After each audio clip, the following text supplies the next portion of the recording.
Radio মিলনের আজকের নিবেদন অনুভা নাথের কাহিনী জটার দেউলের অভিশাপ। গল্পটি 2024 সালে আনন্দ কানন পুজো সংখ্যায় প্রকাশিত হয়েছিল। লেখিকা অনুভা নাথকে জানাই আন্তরিক কৃতজ্ঞতা আমাদের এই প্রচেষ্টায় পাশে থাকার জন্য। গল্পটি ভালো লেগে থাকলে অবশ্যই লাইক এবং শেয়ার করবেন এবং আরও নতুন নতুন গল্প শোনার জন্য সাবস্ক্রাইব করতে ভুলবেন না আমাদের অফিসিয়াল ইউটিউব চ্যানেল রেডিও মিলন অডিও স্টোরি। শুরু হচ্ছে অনুভা নাথের কাহিনী জটার দেউলের অভিশাপ।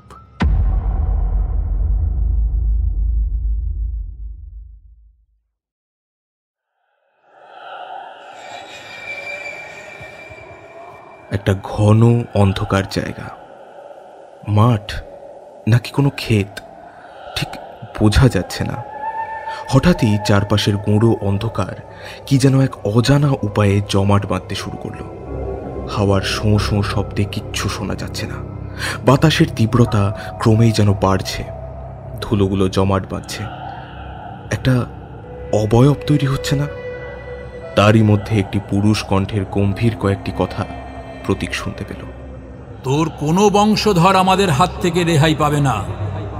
যতদিন এই পৃথিবীতে তোদের এক বিন্দু রক্ত থাকবে, জানবি আমার উত্তর পুরুষ তোদের সেই বংশধরকে খুঁজে হত্যা করবে। প্রতীকের মনে হলো কথাগুলো যেন ওর মাথার মধ্যেই ধ্বনিত হচ্ছে। তারপর কথার শব্দগুলো এক একটা আলাদা হয়ে যাচ্ছে, সেগুলো কানের মধ্যে দিয়ে ঢুকে মিশে যাচ্ছে রক্তের মধ্যে। পালিয়ে বাঁচবি কোথায়? মহাকাল তোকে ঠিক চিনে নেবে, আমার বংশধরদেরও চেনাবে। 1000 বছর পরও এই সাপের কোনো ব্যত্যয় হবে না। শেষের কথাগুলো প্রতীকের মাথায় প্রতিধ্বনির মতো ঘুরতে লাগলো। উফ, কি অসহ্য এবং ভয়ঙ্কর গলা! ওর মনে হলো অনন্ত সময় ধরে যেন এই ভয়াবহ স্বরের কোলক ধাঁধা এসে ঘুরে চলছে। একসময় সেই সমস্ত আওয়াজকে ছাপিয়ে একটা গানের শব্দ কানে এলো ওর। ধীরে ধীরে মিলিয়ে গেল সেই বিভৎস কণ্ঠস্বর। সেটা ছাপিয়ে বাড়তে লাগলো গানের আওয়াজ। অ্যালার্ম বাজছে। প্রতীক ধর্মর করে বিছানায় উঠে বসলো। জোরে ফ্যান চলছে, তবু ওর সমস্ত গা ঘামে ভিজে গেছে। ঘরের জানালা দিয়ে বাইরের দিকে তাকিয়ে সকালের ঝকঝকে রোদ দেখে মনেই হচ্ছে না কিছুক্ষণ আগে সে একটা ভয়ঙ্কর স্বপ্ন দেখেছে। জানালার বাইরে ঘোর লাগা চোখে তাকিয়ে রইল প্রতীক।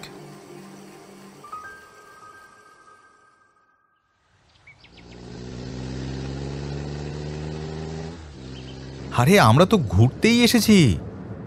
নতুন নতুন জায়গা আবিষ্কার করতে না পারলে লন্ডনে ফিরে গিয়ে বন্ধুদের মুখ দেখাবো কেমন করে?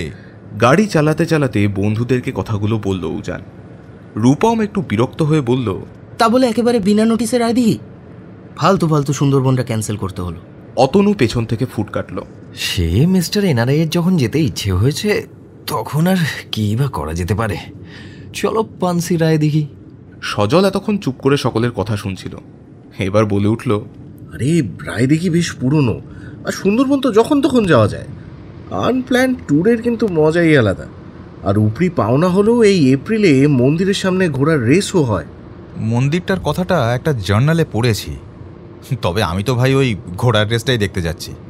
এরপর আর তেমন কথা এগোলো না।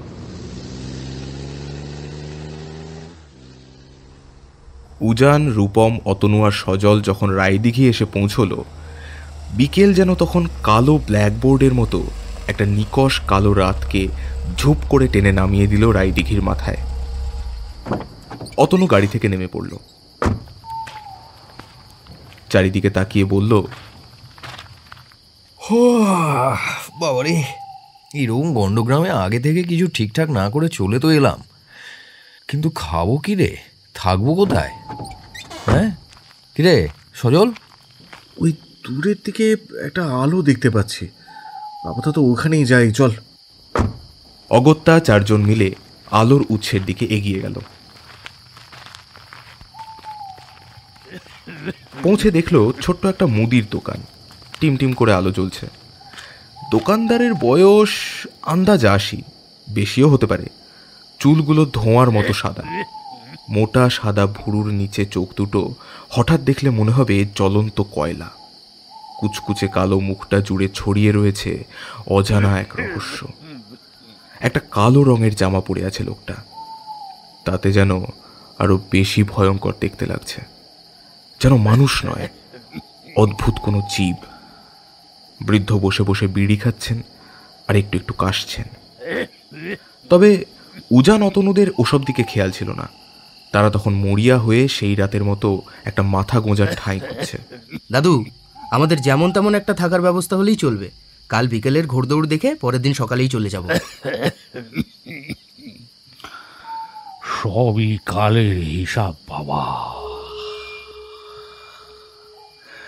আগে থেকেই সব ঠিক করা। আমরা তো নিমিত্ত মাত্র। তোমরা যে এখানে আসবে এ পূর্ব নির্ধারিত। আমার ঘরের পাশে একটা ঘর খালি পড়ে আছে, সেই ঘরে চলে যাও। বেজে আর চৌকিতে ভাগাভাগি করে শুয়ে পড়ো। রাতের জন্য না হয় চালে ডালে খিচুড়ি চাপিয়ে দেব। থ্যাংক ইউ দাদু। উজান এগিয়ে এসে বৃদ্ধের হাতে কিছু টাকা দিতে গেল। বৃদ্ধ খপ করে ওর হাতটা ধরল। কি কি হলো দাদু? এতদিন পর আমি কবে থেকে অপেক্ষা করে আছি। এতদিন পর মানে আমি তো আগে এখানে কখনো আসিনি। আপনি কিসের জন্য অপেক্ষা করছিলেন? না না না না, কিছু না বাবা, তোমরা বিশ্রাম নাও। সারাদিনের ধকলে ওরা তখন ক্লান্ত, বিছানায় একটু শুতে চাইছে। ওরা পাশের ঘরে চলে গেল। রাতে খাওয়া দাওয়া করে বিছানায় শুয়ে রূপম বলল, উজানের দৌলতে ভালোই অ্যাডভেঞ্চার হচ্ছে। কাল সকালে উঠে একবার রায়দিঘি আর জটা দেউলটা দেখতে যাব।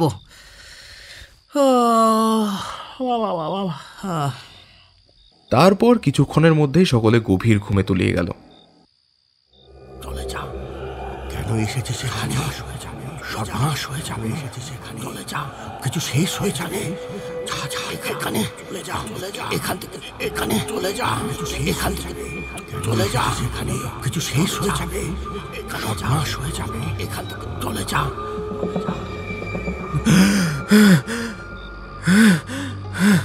ঘুমটা ভেঙে গেল উজানের।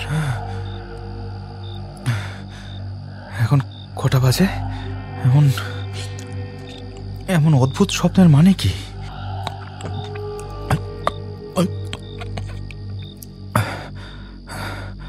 এই সময় তার কানে কানে আবার কে যেন ফিসফিসিয়ে বলে উঠল, এখনো সময় আছে বাছা, কাল জেগে ওঠার আগে পালিয়ে যা। এইবার উজানের একটু একটু ভয় করতে লাগলো। কি হচ্ছে ব্যাপারটা? কেন হচ্ছে? এ তো ধাঁধার চেয়েও জটিল, রাতের চেয়েও রহস্যময়। তার পিঠ দিয়ে একটা অজানা ভয়ের ঠান্ডা স্রোত বয়ে গেল। কি করা উচিত বুঝতে না পেরে চুপচাপ বিছানায় শুয়ে রইল। তারপর এক সময় নিজের অজান্তেই ঘুমিয়ে পড়ল।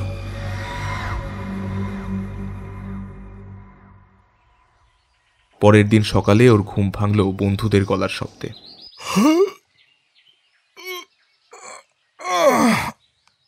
কি ঘুম ভেঙেছে নবাবের? আমি তো ভাবলাম আজ আর উঠবিই না। উজান কোনো জবাব দিল না। ওর হতভম্ব ভাবটা তখনও পুরোটা কাটেনি। কোনো কথা না বলে ও ঘর থেকে বাইরে বেরিয়ে এলো। মনকে বোঝালো গতকাল সম্ভবত অতিরিক্ত পরিশ্রমের জন্য ঘুমের ঘোরে উল্টোপাল্টা স্বপ্ন দেখেছে। সে চটপট ফ্রেশ হয়ে নিল। কিছুক্ষণ পর গাড়ি নিয়ে ওরা রওনা দিল রায়দিঘির পাড়ে। উঁচু নিচু রাস্তার মেঠো ধুলোয় ছোট ছোট গাছগুলোতেও ধূসর রং লেগে আছে।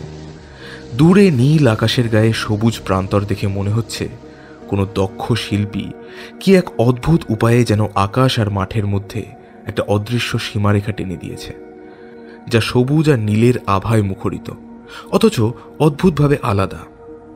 উজান আজ গাড়ি চালাচ্ছে না। তার মনের মধ্যে একটা অচেনা উদ্বেগ যেন জলে বুজগুড়ি কাটার মতো মাঝে মাঝে ভেসে উঠেই মিলিয়ে যাচ্ছে। সজল বলল, আজ এনারাই এত চুপচাপ কেন? উজান এই কথার কোনো উত্তর দিল না। অতনু গাড়ি চালাতে চালাতে বলল, সবাই তো আর তোর মতো সবসময় বক বক করতে পারে না ভাই। প্রকৃতির সৌন্দর্য, গাছপালা, রাস্তাঘাট, নদী নালা এসব তো রয়েছে, এসব নিঃশব্দে উপভোগ করতে হয়। ততক্ষণে গাড়ি রায়দিঘির পাড়ে চলে এসেছে। নদীর দুপাড় জুড়ে বাইন গাছের ঝাঁক, মাঝে মাঝে কিছু বড় ঝামটি গড়ান গাছও রয়েছে।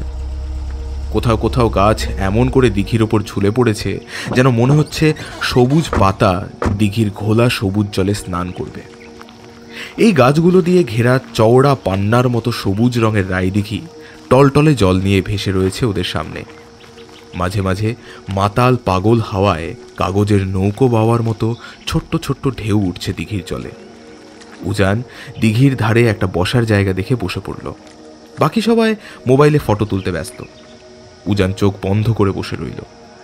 এই মুহূর্তে সব কিছু কেমন যেন স্বাদহীন মনে হচ্ছে ওর। ঠিক তখনই কে যেন বলল, এই আংটিটা কি আপনার? একটা ছেলে, ওরই মতো বয়স, পাকা আমের মতো গায়ের রং, লম্বা সুঠাম চেহারা, টিকলো নাক, চোখ দুটো যেন জলে ভেসে থাকা দুটো পদ্ম ফুল। তবে উজানের চোখ আটকালো ছেলেটির মাথার দিকে তাকিয়ে। মাথার চুলগুলো সবই এলোমেলো, সেখানে তৈরি হয়েছে একটা বড় জটা। ছেলেটিকে দেখে উজানের কেন জানি না খুব অস্বস্তি হলো। সে দেখল ওর হাতে পড়া আংটিটা ছেলেটির হাতে ধরা। সে কোনো মতে ঘাড় নেড়ে ছেলেটির হাত থেকে আংটিটা নিল। ক্ষণিকের ছোঁয়া, কিন্তু উজানের মনে হলো ওর শরীরের মধ্যে যেন এক ভয়ঙ্কর উথাল পাথাল করা ঢেউ উঠল। যতটা সম্ভব নিজেকে সংযত রেখে ছেলেটিকে সে জিজ্ঞাসা করল, তোমার নাম কি ভাই? প্রতীক। আসলে একটু আনমনা ছিলাম তো, আংটিটা হাতে খোলা পড়া করতে করতে কখন যে পড়ে গেছে খেয়ালই করিনি। উজান লক্ষ্য করল রায়দিঘির হাওয়ায় প্রতীকের জটা পাকানো চুলগুলো এলোমেলো উঠছে। দেখে মনে হচ্ছে ও একটা কালো রঙের মুকুট পরে আছে। সে বোবা দৃষ্টিতে প্রতীকের দিকে তাকিয়ে রইল। এই সময় বাকিরা ফিরে এলো। অতনু হৈ হৈ করে বলে উঠল, এই চ চ চ চ এবারে ওই জটার দেউলের দিকে যাই চ। আচমকা জটার দেউল নামটা শুনে উজানের মনের মধ্যে কেমন যেন এক অজানা আতঙ্ক উঁকি দিল। বসার জায়গাটা আঁকড়ে ধরে আবার বসে পড়ল। জটার দেউল নামটা তো সে আগেও শুনেছে, কই তখন তো এরকম ভয়ের অনুভূতি তৈরি হয়নি। তাহলে আজকে সেই দেউলের নাম শুনে কেন এরকম ভয় করছে? কিন্তু এখন আর পিছু হটা যায় না, কারণ সে নিজেই এখানে আসার জন্য জোর করেছিল। এখন যদি নিজেই সেখানে না যায় তাহলে প্রচুর কথা শুনতে হবে। উজান ধীর পায়ে উঠে দাঁড়ালো। তারপর জটার দেউলে যাওয়ার জন্য বন্ধুদের সঙ্গে গাড়িতে উঠল। মনে মনে নিজেকে ধমক দিল। আজন্মকাল লন্ডনে বেড়ে উঠে এসব কি ভুলভাল কথা সে ভাবছে।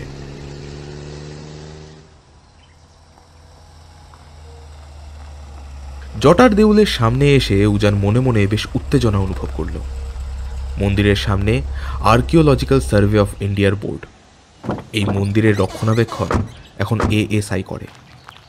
বোর্ডে মন্দিরের ইতিহাসও লেখা রয়েছে। কাছে গিয়ে লেখাগুলো পড়ল উজান। 975 খ্রিস্টাব্দে রাজা জয়ন্তচন্দ্র এই জটার দেউলের নির্মাণ করেন। মন্দিরটি লম্বায় 60 ফুট। পোড়া লাল ইট দিয়ে নির্মিত এই মন্দিরের গর্ভগৃহে একসময় শিবের পুজো হতো। আচ্ছা, জটাধারী শিবের নাম থেকেই এই দেউলের নামকরণ করা হয় জটা দেউল। মন্দিরের চারিদিকে প্রায় 30 ফুট চওড়া করে পাড়ের মতো একটা চৌহদ্দি বানানো রয়েছে। উজান সবুজ ঘাসের গালিচা পেরিয়ে জটার দেউলের সামনে গিয়ে দাঁড়ালো। সকালের প্রহর পেরিয়ে সূর্য তখন মধ্য গগনে যাওয়ার প্রস্তুতি নিচ্ছে। লম্বা গাছের পাতার ফাঁক দিয়ে ডিমের কুসুমের মতো সূর্যের হলুদ লাল আলো ছড়িয়ে পড়ছে মন্দিরের চারিপাশে। রূপম, অতনু আর সজল তো এত প্রাচীন একটা মন্দির দেখে অবাক। সুন্দরবন না গিয়ে ওদের এখানে নিয়ে আসার জন্য উজানকে বারবার ধন্যবাদ দিল ওরা। দেউলের চারপাশে এখনো যেন সেই প্রাচীন সময়ের অদৃশ্য রেশ মিশে আছে। মনে হচ্ছে এখনই সেই পুরনো সময় অতীতের স্মরণী বেয়ে বর্তমানে ফিরে আসবে। উজান পায়ে পায়ে মন্দিরের সিঁড়ি বেয়ে উপরে উঠল। তারপর ঘোর লাগা পায়ে গর্ভগৃহের দিকে এগোলো। মাথার উপর তাকিয়ে দেখল বল্লমের ফলার মতো সরু হওয়া 1000 বছর পুরানো মন্দিরের ইটের দরজার মাথায় লেগে রয়েছে সময়ের কালো ছোপ। রূপম, অতনু, সজলরা তখন দেউলের সামনে ভিডিও করতে ব্যস্ত। উজানের কেবলই মনে হতে লাগলো মন্দিরের ভেতরে ওকে এখনই ঢুকতে হবে। মন আর শরীর জুড়ে যেন বয়ে চলেছে এক অজানা টান। সে সুতোয় বাঁধা কাঠপুতুলের মতো গর্ভগৃহের দিকে এগিয়ে গেল। হঠাৎই ওর বাঁ হাতের পাতা জ্বালা করে উঠল। অসাবধানে হাত রেখেছিল মন্দিরের গায়ে। লোহার পেরেকে আঙুল কেটে গেছে। মন্দিরের গর্ভগৃহের দেওয়ালে তাজা রক্তের খানিকটা লেগে গেল। ওর মনে হলো পুরো মন্দিরটা যেন ভয়ঙ্করভাবে তুলে উঠল। চারপাশ মুহূর্তে অন্ধকার হয়ে গেল, শুধু শোঁ শোঁ শব্দ। কিচ্ছু দেখা যাচ্ছে না। ভয়ে চোখ বন্ধ করে ফেলল উজান। এভাবেই কয়েক সেকেন্ড কাটল। তারপর একটু পরে সাহস করে চোখ খুলে দেখল সব ঠিকঠাক, একেবারে আগের মতো। সদ্য কেটে যাওয়া আঙুলের দিকে তাকালো একবার। এখনো তাজা রক্ত লেগে রয়েছে। কিছু একটা ওষুধ লাগাতে হবে। গাড়িতে ফার্স্ট এইড আছে বোধহয়। উজান গর্ভগৃহ থেকে বেরোনোর জন্য পেছন ফিরতেই দেখল ওর পেছনেই দাঁড়িয়ে রয়েছেন সেই বৃদ্ধ দাদু। তিনি কেমন যেন ঘোর লাগা চোখে ওর দিকে তাকিয়ে। উজানকে দেখে তিনি বললেন, হাত কেটে ফেলেছ দেখছি, টিটেনাস দিতে হবে। এসব কবেকার জং লাগা জিনিস। হ্যাঁ, দেরি করে লাভ নেই, আমার সঙ্গে এসো। বৃদ্ধের গলায় কি যেন একটা ছিল। উজান তার কথা মানতে বাধ্য হলো। বন্ধুদের বলে গাড়িতে বৃদ্ধকে নিয়ে চলল ডাক্তারখানার উদ্দেশ্যে। কিছু দূর এগোনোর পর বৃদ্ধ ঘর ঘরে গলায় বললেন, এই জটার দেউলের একটা ভয়ঙ্কর ইতিহাস আছে বাবা। তাই নাকি? আমি আসলে একটা জার্নালে এই দেউলের কথাটা পড়েছিলাম। হিস্টোরিক্যালি জায়গাটা বেশ ইন্টারেস্টিং, আর ওই ঘোড়দৌড়ের কথাটাও ওখানে লেখা ছিল, তাই দেখার ইচ্ছা হলো আর কি। তবে ভয়ঙ্কর কিছু ওখানে লেখেনি, বেসিক কিছু ইনফরমেশনই ছিল। এই প্রাচীন মন্দিরের প্রতিষ্ঠাতা ছিলেন রাজা জয়ন্তচন্দ্রের এক ভাই। তার নাম বিজয়চন্দ্র। খুব অত্যাচারী ছিলেন। দেউলের ওই পাশে যে মাঠ আছে, যেখানে তোমরা আজ বিকেলে ঘোড়দৌড় দেখতে যাবে, সেইখানে বিজয়চন্দ্র তার সঙ্গী বন্ধুদের নিয়ে ঘোড়দৌড় করাতো। এই গ্রামের মানুষদের বিব্রত করাই ছিল তার প্রধান কাজ। এখন যেখানে দেউলটা আছে তার পেছনেই ছিল যোগী শিবনাথের ছোট্ট কুটির। ধর্মপ্রাণ মানুষ স্ত্রী আর ছেলেকে নিয়ে সেখানে বাস করতেন। এই মন্দিরে তিনি শিবের পুজো করতেন। তাঁরও একটা ঘোড়া ছিল। ঘোড়াটা ছিল দুধের মতো সাদা। যোগী শিবনাথের বড় প্রিয় ছিল। নাম রেখেছিলেন হীরা। তারপর তারপর তারপর একদিন বিজয়চন্দ্রের বন্ধুরা তাকে যোগীর ঘোড়ার কথা জানাল। বিজয়চন্দ্র ভীষণ লোভী ছিলেন। তিনি ঘোড়াটিকে দেখেই মনস্থির করলেন যে কোনো মূল্যে এ ঘোড়া ওর চাই। এটিকে তিনি পাশের মাঠে ঘোড়দৌড়ে ব্যবহার করবেন। তিনি যোগীর কাছে নিজের প্রস্তাব রাখলেন, আর সেই সঙ্গে ঘোড়ার দাম স্বরূপ কিছু মুদ্রা যোগীকে দিতে চাইলেন। যোগী সিদ্ধ পুরুষ। তিনি বিরক্ত হলেন, স্পষ্টভাবে বলে দিলেন ও ঘোড়া তিনি বেচবেন না। বিজয়চন্দ্রের বন্ধুরা ওর সঙ্গেই যোগীর কাছে এসেছিল। তারা তখনই রেগে গিয়ে জোর করে ঘোড়াটিকে ছিনিয়ে নিতে গেল। স্বাভাবিকভাবেই যোগী বাধা দিলেন, আর বিজয়চন্দ্র তখন এক দুঃসাহসিক কাজ করে বসলেন, যার জন্য তার প্রতিটি উত্তর পুরুষকে পরবর্তী সময়ে ফল ভোগ করতে হয়েছিল। এত দূর বলে বৃদ্ধ চুপ করলেন। দুপুরবেলার ফাঁকা মেঠো রাস্তা দিয়ে গাড়ি ছুটে চলেছে। দুদিকের গাছগুলোর ছায়া রাস্তার উপর পড়ে অদ্ভুত এক অবয়ব তৈরি করছে। সেই আলো আঁধারি রাস্তার মধ্যে দিয়ে গাড়ি চালাতে চালাতে উজান যেন কেঁপে উঠল। একটা শিরশিরে অনুভূতি ওর শরীর মন জুড়ে ছড়িয়ে পড়ল। হাতের ব্যথাটাও যেন ধীরে ধীরে বেড়েই চলেছে। গাড়ির স্টিয়ারিং ধরে সে বলল, থামলেন কেন? তারপর কি হলো বলুন। তারপর আগেই বলেছি, শিবনাথ ছিলেন সিদ্ধ পুরুষ, শিবের উপাসক ছিলেন। তার মাথাতেও শিবের মতো জটা ছিল। যে মুহূর্তে শিবনাথ তাঁর প্রিয় পোষ্যকে দিতে অস্বীকার করলেন, সেই মুহূর্তেই বিজয়চন্দ্র শিবনাথের জটা ধরে টান দিলেন। তারপর তরোয়ালের এক কোপে জটা কেটে ফেললেন। রাগে কাঁপতে লাগলেন শিবনাথ। ততক্ষণে বিজয়চন্দ্রের বন্ধুরা হীরাকে জোর করে টেনে নিজেদের সঙ্গে নিয়ে যেতে শুরু করল। যোগী আবারও বাধা দিলেন। এইবার বিজয়চন্দ্র রেগে গিয়ে যোগীকে তরোয়াল দিয়ে আঘাত করলেন। যোগী মাটিতে পড়ে গেলেন। হীরা ছিল মালিকের জন্য নিবেদিত প্রাণ। শিবনাথ ও হীরা দুজনেই দুজনকে প্রচন্ড ভালোবাসত। শিবনাথকে তরোয়ালের হাত থেকে রক্ষা করার জন্য হীরা প্রবল রেশাধ্বনি দিতে দিতে বিজয়চন্দ্রের বন্ধুদের দু পা উঁচু করে আঘাত করতে শুরু করল। বিজয়চন্দ্র তখন রাগে পাগল হয়ে গেছেন। তিনি দেখলেন ওর 3 বন্ধুকে হীরা মেরে ফেলেছে। উনি একা দাঁড়িয়ে। উনি সঙ্গে সঙ্গে তরোয়াল দিয়ে হীরার গায়ে এক কোপ বসিয়ে দিলেন। হীরা যন্ত্রণায় চিৎকার করে উঠল। ওদিকে শিবনাথেরও তখন শেষ সময় আসন্ন। মারা যাওয়ার আগে তিনি অত্যাচারী বিজয়চন্দ্রকে দিলেন এক ভয়ঙ্কর অভিশাপ। আজ তুই যে পাপ করলি, এর ফল তোদের বংশধরেরাও যুগ যুগ ধরে ভোগ করবে। তোরা নির্বংশ হবি, কেউ বাঁচবি না। তোর কোনো বংশধর আমার উত্তর পুরুষের হাত থেকে রেহাই পাবে না। আমার উত্তর পুরুষের হাতে তোর বংশধরের শেষ চিহ্ন লুপ্ত হবে একদিন। হাজার হাজার বছর পরেও এই অভিশাপ থাকবে। এর থেকে তোদের কোনো দিন মুক্তি হবে না। ততক্ষণে ওরা ডাক্তারখানার কাছে চলে এসেছে। উজান গাড়ি থামিয়ে জিজ্ঞেস করল, তারপর? উজান বৃদ্ধের দিকে তাকালো।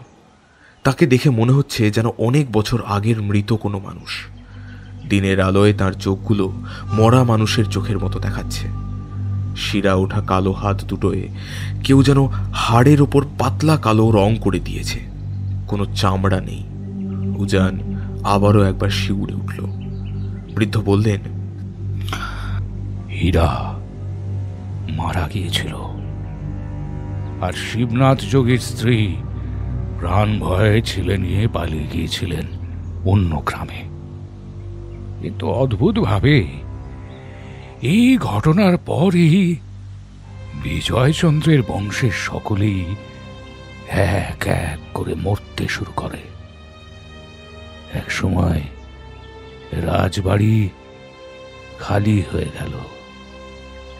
ধীরে ধীরে এই দেউলও ঢাকা পড়ে গেল গভীর জঙ্গলে। কালের অমোঘ নিয়ম বোধহয় চাপা দিতে চেয়েছিল এই ভয়াবহ ঘটনা। বহু বছর পর এই দেউল আবার আবিষ্কৃত হয়। যোগীর উত্তর পুরুষও ফিরে আসেন এই গ্রামে। কিন্তু ততদিনে রাজবংশের কেউ আর জীবিত নেই।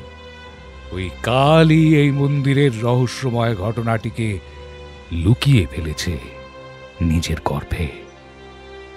বুঝলে, তাই তো এই মন্দিরের কোনো সঠিক ইতিহাস আজও কোথাও খুঁজে পাওয়া যায় না। আচ্ছা, বিজয়চন্দ্রের আর কোনো বংশধর কি সত্যিই জীবিত নেই? বৃদ্ধ উজানের হাতটা চেপে ধরল। তার মুখের দিকে তাকিয়ে চমকে উঠল সে। বৃদ্ধের চোখ দুটো পুরো সাদা রঙের। সেখানে কোনো মনির লেশ মাত্র নেই। উজান ভয়ে থরথর করে কাঁপছে। বৃদ্ধের হাত ছাড়িয়ে পালানোর ক্ষমতাও তখন নেই তার। ওর মনে হচ্ছে ওর শরীরে কোনো জোর নেই। কিছুক্ষণ পরেই বৃদ্ধ একদম সাধারণ গলায় ওকে বললেন, চলো চলো চলো, ডাক্তারখানায় চলো। সেকেন্ডের বিরতি। তারপরেই উজানের মনে হলো ও ভুল দেখেছে। বৃদ্ধের চোখ তো একেবারেই স্বাভাবিক।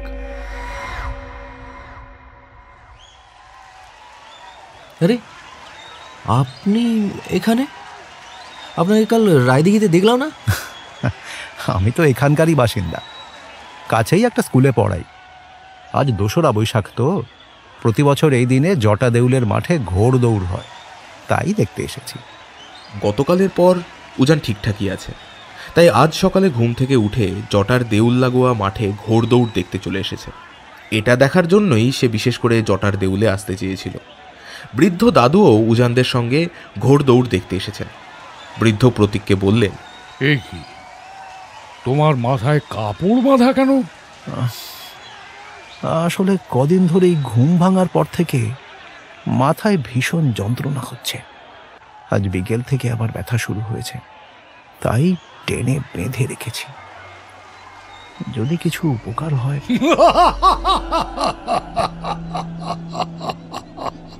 কিচ্ছু হবে না, কিচ্ছু হবে না। ও ব্যথা অন্য কারণে হচ্ছে, ও কমবে না, ক্রমেই বাড়বে, বাড়বে, আরো বাড়বে। প্রতীক ভুরু কুঁচকে বৃদ্ধের দিকে দেখল। উজান ওর 3 বন্ধুকে নিয়ে একটু দূরে দাঁড়িয়ে ঘোড় দৌড়ের জন্য অপেক্ষা করছিল। সে ঠিক করেছে আজ সারাটা সময় সে বন্ধুদের কাছ ছাড়া হবে না। কাল যা ঘটেছিল তা সম্ভবত একা থাকার জন্য। ওরা 4 জনও বৃদ্ধের হাসির শব্দে চমকে গেল। এই ঘটনার 5 মিনিটও কাটেনি, হঠাৎ সারা আকাশ কালো মেঘে ঢেকে গেল। দেখে মনে হচ্ছে কে যেন অলক্ষ্যে রিমোট কন্ট্রোল দিয়ে হঠাৎই আকাশের আলো কমিয়ে দিয়েছে। একটু দূরে বিদ্যুৎ চমকালো এবং প্রায় সঙ্গে সঙ্গে কান ফাটানো আওয়াজে বাজ পড়ল। হাওয়ার তোড়ে প্রতীকের মাথার কাপড় উড়ে গেল। ঘোড়দৌড় শুরু হতে তখনও কিছুক্ষণ বাকি। লোকজন এই ঝড়ের আকস্মিকতায় যে যেদিকে পারল দৌড়ল। রূপম, অতনু আর সজল গাড়ির দিকে ছুটল। এই রূপম, উজান কোথায়? আমার পাশেই তো ছিল, কোথায় গেল? রূপম ঝড়ে উঠে আসা ধুলোয় কোনো রকমে চারিদিক তাকালো, কিন্তু কোথাও কিচ্ছু দেখতে পেল না। হঠাৎই সামনে তাকিয়ে দেখল সেই বৃদ্ধটি কোথা থেকে যেন মাটি ফুঁড়ে ওদের সামনে এসে দাঁড়িয়েছে। তার মণিহীন 2 চোখ আগুনের ফাঁটার মতো জ্বলছে। তিনি তার হাত দুটো দুদিকের কোমরের উপরে রেখেছেন। অতনু বিস্ফারিত চোখে দেখল সেই হাতে কোনো চামড়া নেই, বদলে রয়েছে কতগুলো হলদেটে হাড়। তবে বৃদ্ধের শরীরটা মানুষের মতোই দেখাচ্ছে। কি ভয়ঙ্কর দৃশ্য! বৃদ্ধ ওদের সামনে দাঁড়িয়ে অট্টহাসি হেসে চলেছেন। ঝড়ের তাণ্ডব ক্রমেই বেড়ে চলেছে, সঙ্গে শোঁ শোঁ শব্দ। যেন একটা ঝড়ের কুণ্ডলী অতনু, সজল আর রূপমকে ঘিরে ঘুরতে লাগলো। একসময় সেই কুণ্ডলী সরে যেতে ওরা 3 জন দেখল বৃদ্ধ কোমরে হাত দিয়ে দাঁড়িয়ে। তার এক পাশে প্রতীক, অন্য পাশে উজান। ওরা 3 জনও ততক্ষণে দাঁড়িয়ে পড়েছে। চারিদিকে কোথাও কিচ্ছু নেই। প্রতীক বিরক্ত হয়ে চিৎকার করে বৃদ্ধকে বলল, এসবের মানে কি? কে আপনি? কেন তুমি বুঝতে পারছো না? এতদিন ধরে আমি শুধু আজকের এই মুহূর্তটার জন্য অপেক্ষা করেছি, তোমার জন্য। আর আর ওই যে উজান, ওর জন্য। আমি তো মহাকালের একটা অংশ মাত্র। সময়ই আমাকে তার স্মরণে পাঠিয়েছে শেষ হিসাব করার জন্য। মানে কি বলছেন কি আপনি? আমরা তো কিছুই বুঝতে পারছি না।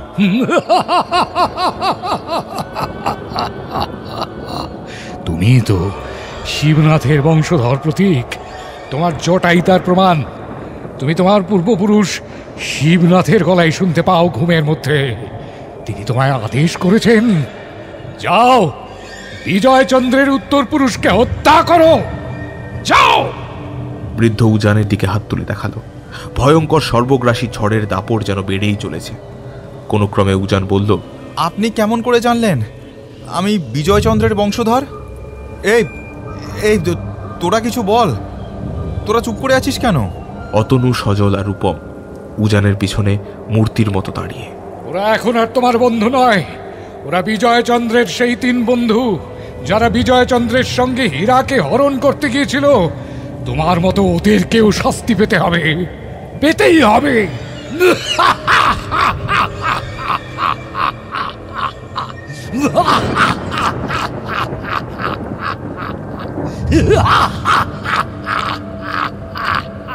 প্রতীক লক্ষ্য করল ওর মাথার জটাগুলো ক্রমেই বড় হতে শুরু করেছে, তার সঙ্গে পাল্লা দিয়ে বাড়ছে ওর মাথার যন্ত্রণা।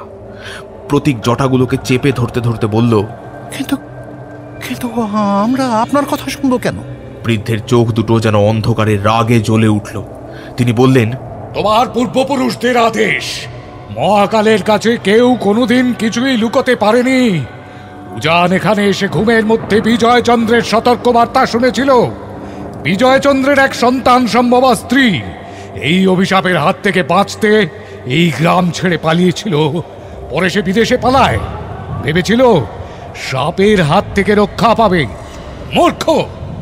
উজানের শরীরের এক ফোঁটা রক্তেই মহাকাল ফের জেগে উঠেছে। রক্তই চিনিয়ে দিয়েছে দোষীকে, আর সময় চিনিয়েছে সময়কে।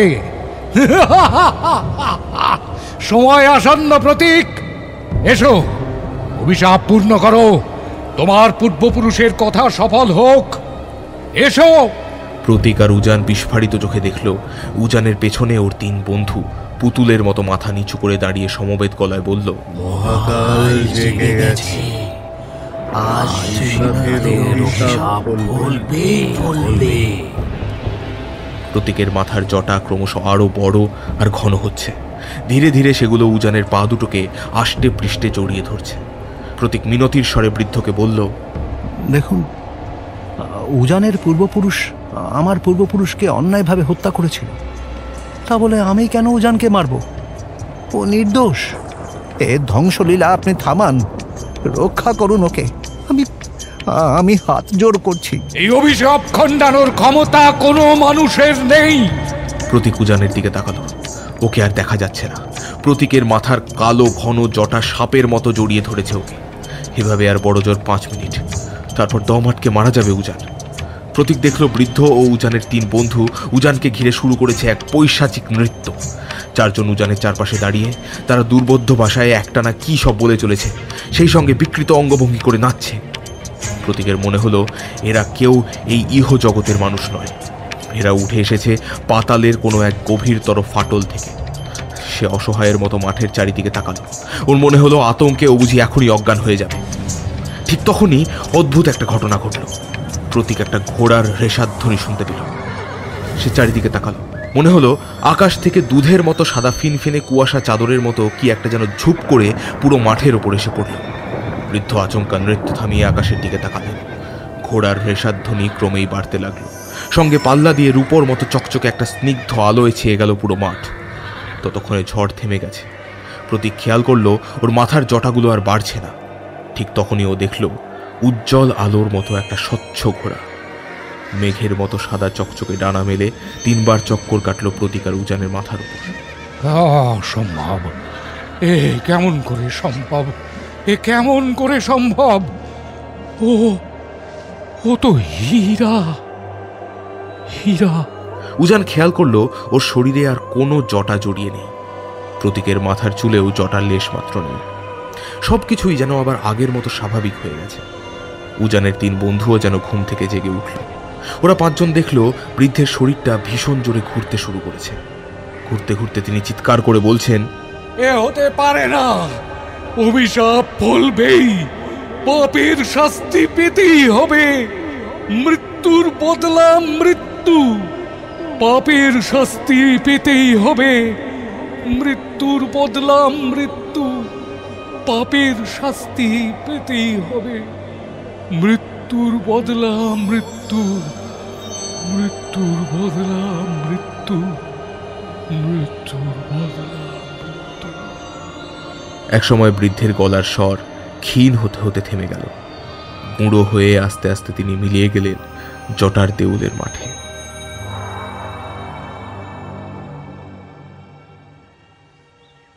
উজানরা আর কিছুক্ষণের মধ্যেই মথুরাপুর ছেড়ে রওনা দেবে কলকাতার উদ্দেশ্যে। প্রতীক ওদের বিদায় জানাতে এসেছে। উজান প্রতীকের হাত দুটো ধরে ধীরে ধীরে বলল, ভাই, কি বলে যে তোমাকে ধন্যবাদ দেব আমি জানি না। আমার পূর্বপুরুষের কৃতকর্মের জন্য আমি সত্যিই লজ্জিত। হীরা মারা গিয়েও তার মনিবের প্রতি ভালোবাসা ভুলে যায়নি। ওকে আমার পূর্বপুরুষ অন্যায়ভাবে হত্যা করেছিল, তবুও সে তোমায় গ্লানির হাত থেকে বাঁচানোর জন্য আমাকে রক্ষা করেছে। যা বুঝলাম, একমাত্র প্রকৃত ভালোবাসাই পারে অভিশাপ ঘৃণার মতো বিষকে জয় করতে। আসলে পৃথিবীতে এমন অনেক কিছুই আছে যা তুমি আমি নিজে অনুভব না করলে হয়তো বিশ্বাসই করতাম না। সময়, অভিশাপ, এ সবই এক একটা শব্দ হিসেবেই থেকে যেত। সাবধানে যেও, ভালো থেকো। নিশ্চয়, তুমিও। সকালের নতুন নরম আলো ছুঁয়ে যাচ্ছে দুজনকে। সেই আলোয় কোনো ঘৃণা নেই। সোনাঝরা আলোয় দুজন নতুন বন্ধু একে অপরকে জড়িয়ে ধরল পরম স্নেহে।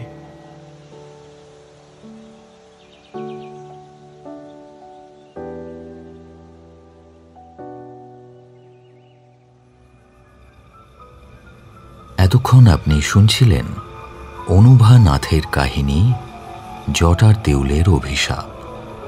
গল্পটি ভালো লেগে থাকলে অবশ্যই লাইক এবং শেয়ার করবেন, এবং আরও নতুন নতুন গল্প শোনার জন্য সাবস্ক্রাইব করতে ভুলবেন না আমাদের অফিসিয়াল ইউটিউব চ্যানেল রেডিও মিলন অডিও স্টোরি।